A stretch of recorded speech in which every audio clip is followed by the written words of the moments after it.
Hello everyone, this is Ravi Jha.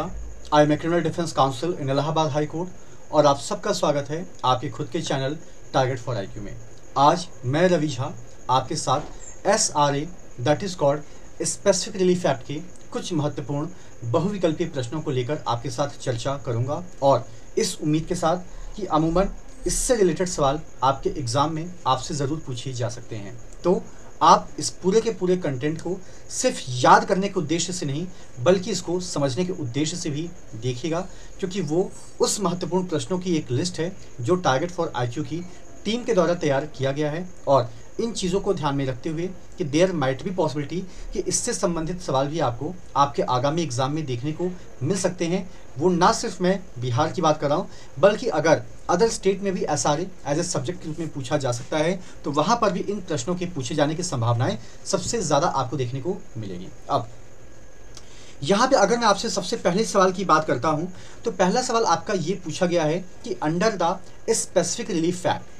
specific relief can be granted only enforcing the penal laws, enforcing penal and civil rights या enforcing individual rights। तो इसका जो सही जवाब होगा वो होगा कि इसके इन्फोर्समेंट की अगर हम बात करते हैं तो ये सिर्फ सिविल राइट्स के लिए ही बात करता है और वो भी इंडिविजुअल सिविल राइट्स की बात करता है। उसके बाद जब हम लोग बात करते हैं कि the word and expressions used in the specific relief act but not defined in the act have meaning as defined in the Indian contract act, यानी कि आमतौर पे शब्दों को उस सेंस में हमें यूज़ नहीं करना है जैसा कि इंडियन कॉन्ट्रैक्ट एक्ट में हमें वो देखने को मिलता है। उसके बाद जब हम अगले सवाल पर आते हैं तो which sections of the SRA talks about the specific relief to be granted only for the enforcing civil rights and not for the enforcing penal laws. तो ये विचारधारा आपको सेक्शन 4 के अंदर देखने को मिलेगी। उसके बाद अगर हम लोग अगले सवाल पर आते हैं तो specific relief can be granted for, यहाँ पे जब हम देखते हैं तो इसका तात्पर्य है ये सिर्फ और सिर्फ आपके इंडिविजुअल सिविल राइट्स की ही बात करता है। उसके बाद अगर हम लोग अगले सवाल पर आते हैं कि which of the statement about the SRA is absolutely correct, तो ये स्टेटमेंट जो आपका है ये बात करता है will apply to the only pending cases, यानी कि जितने भी आपके पेंडिंग केसेस हैं ना, ये जो अमेंडमेंट है सिर्फ उन्हीं के ऊपर अप्लाई करेगा। उसके बाद जब हम लोग बात करते हैं specific relief act 1963 is the product of, तो ये आपका प्रोडक्ट है 9th report of the law commission of India on the specific relief act 1877 के बारे में। उसके बाद जब हम अगले सवाल पर आते हैं कि which is true about the SRA, यानी कि SRA के संदर्भ में कौन सी बात सही है, तो ये एक प्रोसीजरल लॉ है, ये एक सप्लीमेंट की तरह काम करता है CPC के कंटेक्स्ट में और ये फाउंडेड है on the principle of the English law. तो ये तीनों के तीनों कॉन्सेप्ट आपके बिल्कुल सही हैं। उसके बाद जब हम बात करते हैं कि SRA का इनैक्टमेंट कब का है, तो ये है आपका 13 दिसंबर 1963 का। उसके बाद अगर मैं कहूँ कि recovery of specific movable property को डिफाइन कहाँ पर किया गया है, तो इसका जिक्र आपको सेक्शन 5 के अंदर देखने को मिलता है। उसके बाद अगर हम लोग बात करते हैं कि recovery of specific movable property may be made under section 5 of the specific relief act, तो आमतौर पे ये विचारधारा आपको कहीं ना कहीं कोरिलेट करेगी CPC के साथ। उसके बाद अगर हम लोग बात करते हैं कि मेयर पोजीशन ऑफ टाइटल, इसका तात्पर्य क्या है, तो enough to maintain an action under section 5 of the SRA, यानी कि अगर आपके पास पोजीशन है तो आमतौर पे आप टाइटल को मेंटेन कर सकते हैं। इसके बारे में ये क्लियर कट आपको एक डायरेक्शन दे रहा है। उसके बाद अगर हम लोग बात करते हैं कि which of the following kind of remedy can not be granted under the provision of the SRA 1963, तो आमतौर पे इसका मतलब ये आता है कि ये बात करता है कि अगर आप रेमेडी को अवेल करना चाहते हैं तो डिक्लेरेटरी डिक्री मिल सकती है, रजिस्ट्रेशन ऑफ कॉन्ट्रैक्ट हो सकता है, पोजीशन ऑफ प्रॉपर्टी के बारे में भी बात की जा सकती है, लेकिन रिट ऑफ प्रोविजन तो आपको यहाँ पर देखने को नहीं मिलेगा।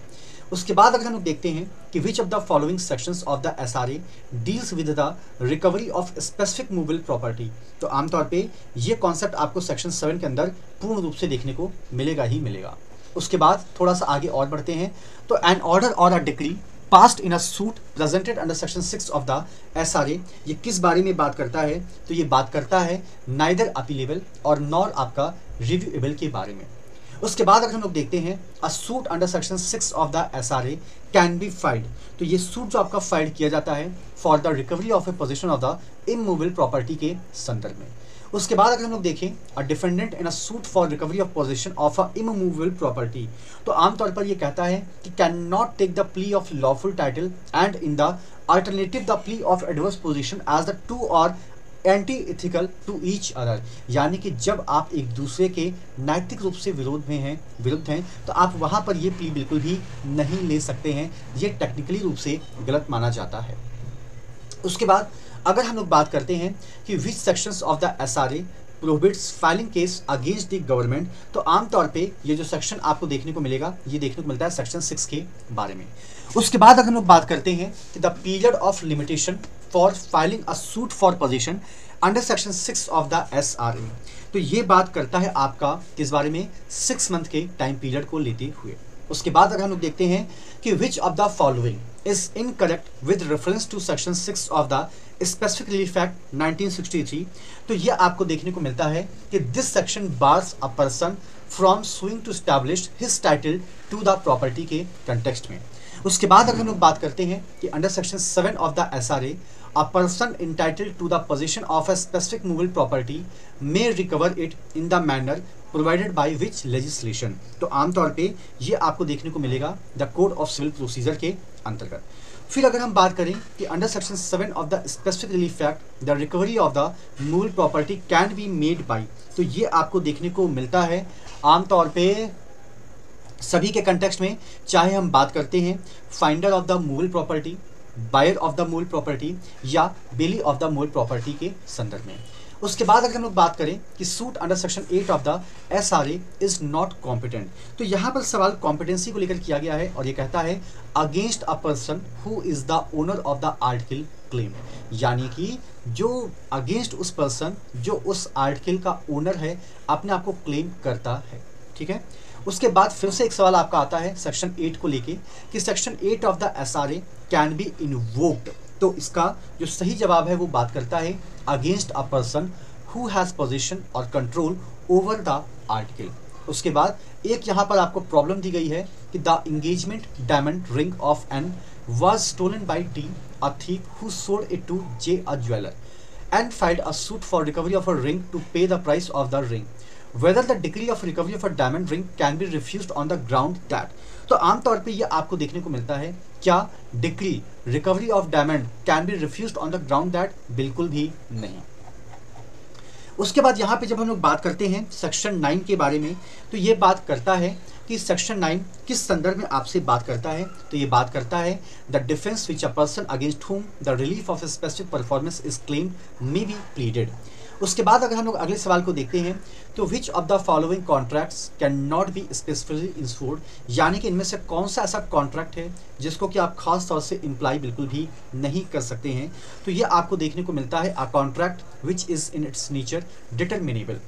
उसके बाद जब हम बात करते हैं कि under section 10 of the SRA the specific performance can not be granted, आमतौर पे there is no a concluded contract का जिक्र आपको देखने को मिलेगा।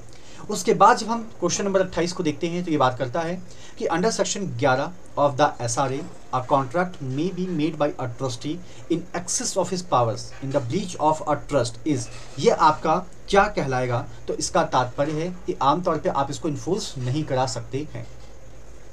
उसके बाद जब हम लोग बात करते हैं सेक्शन 12 के क्लॉज 2 के बारे में, तो इसका जिक्र आपको देखने को मिलता है where the part which remains unperform for the contract is, तो उसको हम क्या कहते हैं, तो यह आपका एक प्रकार का स्मॉल प्रपोर्शन ही कंसीडर किया जाता है। उसके बाद जब हम बात करते हैं कि specific performance of a part of the contract has been dealt with under, तो आमतौर पे ये धारा 30 है और इसका सही जवाब आपको देखने को मिलता है एसआरए के सेक्शन 12 के अंतर्गत। उसके बाद जब हम लोग बात करते हैं कि for section 12 clause 4 of the SRA to apply, ये किसके ऊपर अप्लाई होता है, तो ये आपका parts of the contract must be divisible, वहाँ पर भी अप्लाई होगा। The part that can be specially enforce in independent and separate from the other part, उसके ऊपर भी आपका अप्लाई होता है। ठीक है, उसके बाद जब हम थोड़ा सा आगे और बढ़ते हैं तो अब आपको अगले सवाल के ऊपर आने की ज़रूरत पड़ेगी और वो आपसे ये कहता है कि to correct position of law with respect to damage in lieu of the specific performance of the contract, और ये किस बारे में बात करता है, तो ये स्टेटमेंट आपका सही ही नहीं है। उसके बाद जब हम लोग बात करें कि which sections of the SRA provides about the specific performance of a contract which can not be specifically enforced, आमतौर पे ये किसके इन्फोर्समेंट की बात कर नहीं रहा है। तो यहाँ पे जब हम इस सवाल को देखते हैं तो इसका जिक्र आपको धारा 14 के अंतर्गत देखने को मिलेगा। उसके बाद अगर हम लोग देखें कि which of the following contracts can not be specially enforced as per the provision of section 14 of the act, तो इसका जो सही जवाब है वो है contract which is determinable in nature के बारे में। ठीक है, उसके बाद अगर हम अगले सवाल पर आते हैं तो for granting specific performance of a contract for the construction of building to the following conditions have to be fulfilled, और इसका जो सही जवाब है वो आपको देखने को मिलता है इन सभी विकल्पों के रूप में। उसके बाद जब हम लोग बात करते हैं कि under SRA 1963 power of a court to engage experts is provided under which sections, तो आमतौर पे ये आपको देखने को मिलता है सेक्शन 14A के तहत। इसके बाद जब हम 37 को लेकर बात करते हैं कि the following contract can not be specially enforced, आमतौर पर वो कौन से कॉन्ट्रैक्ट हैं जिनको कि खास तौर से लागू नहीं किया जा सकता है, तो a contract in which the executant subsequently becomes insane, जिसमें कि वो तुरंत उसके बाद इंसेन हो जाता है।